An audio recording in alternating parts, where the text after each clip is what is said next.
Bharatiya Janata party के सांसद संतोष पांडे ने रेल सुविधाओं के विस्तार की दिशा में प्रधानमंत्री नरेंद्र मोदी के नेतृत्व वाली केंद्र सरकार द्वारा किए जा रहे प्रयासों को ऐतिहासिक उपलब्धि बताते हुए कहा कि रेल और यात्री सुविधाओं के विस्तार के लिए जितने काम पिछले 10 वर्षों में भाजपा राजग सरकार के कार्यकाल में हुए हैं वे बेमिसाल हैं। संतोष पांडे ने यह भी कहा कि रेल और यात्री सुविधाओं के विस्तार को देखते हुए कांग्रेस के लोग कुंठित हैं और अपने शासनकाल के नक्कारापन से शर्मिंदा होकर अब तथ्यहीन बातें करके देश में भ्रम और उसकी आड़ में अराजकता फैलाने में लगे हुए हैं। हाल ही में लोकसभा चुनाव के दौरान भारतीय जनता पार्टी ने संतोष पांडे पर पुनः विश्वास व्यक्त करते हुए उन्हें राजनांदगांव सीट से लोकसभा चुनाव में उतारा और उनके खिलाफ कांग्रेस पार्टी के पूर्व मुख्यमंत्री भूपेश बघेल थे, जिन्हें संतोष पांडे ने भारी मतों से हराया। ये न सिर्फ भूपेश बघेल की हार थी बल्कि संतोष पांडे के प्रति जनता का विश्वास था, मोदी जी के प्रति जनता का विश्वास था और ये विश्वास ऐसा ही कायम रहेगा। और ये विश्वास झलक रहा है संसद में जिस तरह से संतोष पांडे विपक्ष को अपने भाषण के जरिए घेर रहे हैं। आइए देखते हैं नेताजी.लाइव में क्या कह रहे हैं संसद में संतोष पांडे। नमस्कार दोस्तों, मैं श्रीधर राव, आप देख रहे हैं नेताजी.लाइव। जैसा कि आप जानते हैं कि हमारे इस चैनल के माध्यम से हमारी ये कोशिश होती है कि हम आपके पसंदीदा नेताओं के दिए गए वक्तव्य भाषण आप तक पहुंचाए, वो भी असंपादित। संतोष पांडे जी।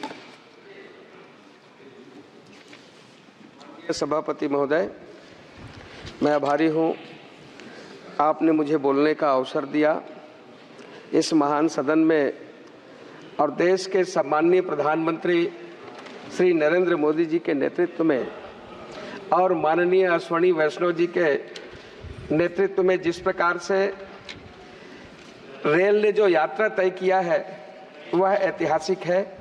महोदय, हमारे यहाँ रेल की तुलना सेना से की जाती है, अहरनिश सेवा में है।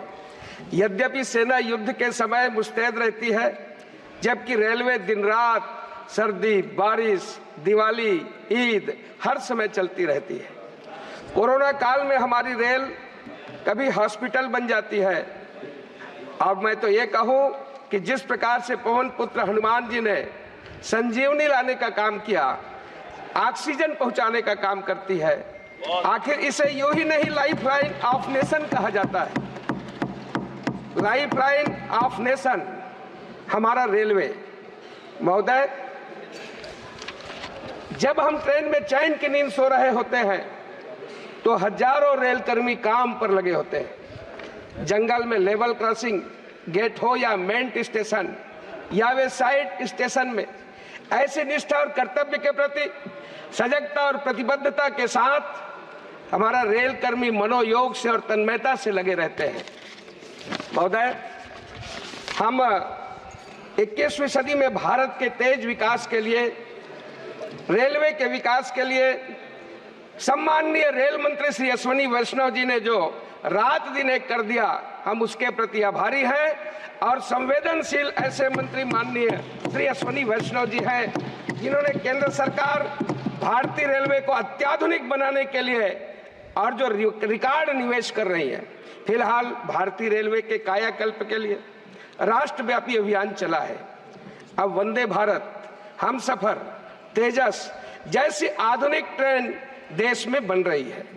सुरक्षित आधुनिक कोचों की संख्या में रिकॉर्ड वृद्धि हो रही है। रेलवे स्टेशनों को एयरपोर्ट की तरह सुंदर ढंग से विकसित किया जा रहा है।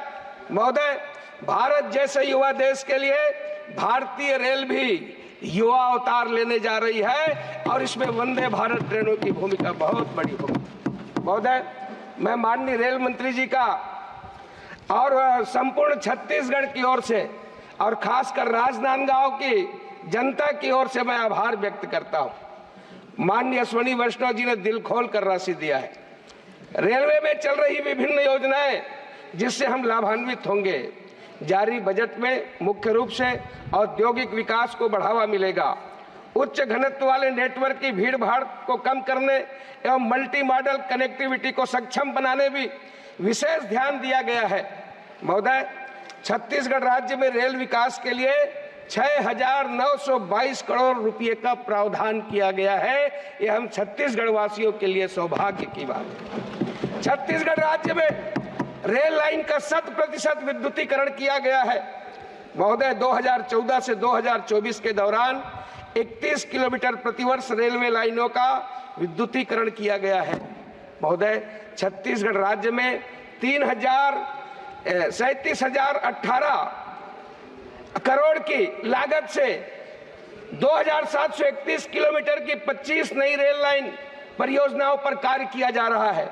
अमृत भारत स्टेशन योजना के अंतर्गत छत्तीसगढ़ राज्य के 32 स्टेशनों का विकास किया जा रहा है, जिसमें राजनांदगांव, डोंगरगढ़, अकलतरा, अंबिकापुर, बैकुंठपुर, बालोद, बाराद्वार, बिल्हा ऐसे 32 स्टेशन इसमें शामिल है। वर्ष 2014 से अब तक छत्तीसगढ़ राज्य में 141 रेल ओवरब्रिज, अंडर ब्रिज का निर्माण किया गया है।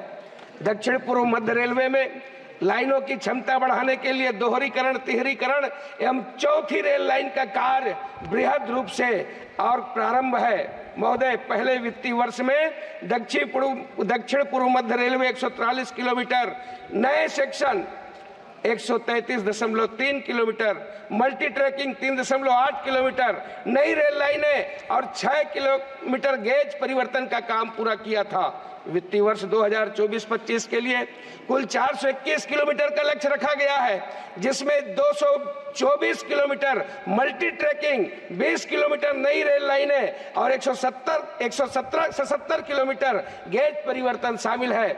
महोदय, इस वित्तीय वर्ष में अब तक कुल 1 फुट ओवरब्रिज का कार्य पूरा किया गया और जिस प्रकार से मैं कह सकता हूं कि मेरे क्षेत्र में जो बोर तालाब में ओवरब्रिज बना है वो तो ऐतिहासिक है, उसको लोग देखने के लिए जाते हैं, सैर करते हैं जंगल में जाकर के।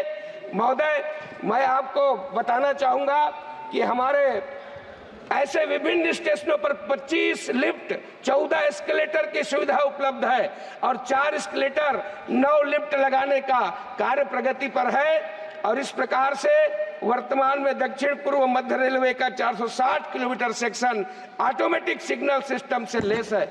महोदय, इस बजट प्रावधान के पश्चात दक्षिण पूर्व मध्य रेलवे के प्रमुख रेल खंडों में ऑटो सिग्नलिंग के कार्यों में तेजी आएगी। महोदय, मैं कुछ अपना विषय रखना चाहता हूं जो मेरे क्षेत्र का है। मैं सबसे पहले आपको धन्यवाद दूंगा कि आपने एक बार में ही मेरे यहाँ वंदे भारत को स्टॉपेज के लिए 24 घंटे के अंदर आपने और निर्देशित किया था। तब से वंदे भारत का लाभ हम सब लोग उठाते हैं। मैं आपसे निवेदन करना चाहता हूं, आज इस सदन में हमारे सम्माननीय मंत्री जी उपस्थित हैं। महोदय, डोंगरगढ़ से कवर्धा होते हुए ये कटघोरा रेलवे लाइन है, ये ज्वाइंट एडवेंचर है और मेरे क्षेत्र का उसमें 90% हिस्सा आता है, किंतु ये शॉर्टकट रूट है, इसमें खनिज का परिवहन बहुत होने वाला है। ये हम सब के लिए बहुत ही महत्वाकांक्षी और बहुउपयोगी है। जो भी अवरोध होंगे उसे दूर करके, बस 1 मिनट में, जो भी अवरोध होंगे उसे दूर करके महोदय इसे पूर्ण कराने की कृपा करेंगे। और साथ ही मेरा निवेदन है कि ऐसे हमारे कोरोना काल में बंद रायपुर से डोंगरगढ़ मेमू ट्रेन जो बंद हो चुकी है उसे शीघ्र प्रारंभ करना चाहिए, जिसमें निम्न मध्यम वर्गीय मजदूर कर्मचारी उसमें यात्रा करते हैं। ये सबसे ज्यादा डिमांड इस मेमू की है। मैं आपसे निवेदन करना चाहता हूं और साथ ही साथ ये छोटी छोटी मांगे हैं जिसको मैं आपको बाद में रखूंगा जो स्टॉपेज की है, किंतु ये जो 2 है, मेमू प्रारंभ हो और डोंगरगढ़ से कटघोरा ये नई रेल लाइन जो है बहुत ही महत्वाकांक्षी है, इसे शीघ्र शुरुआत करेंगे।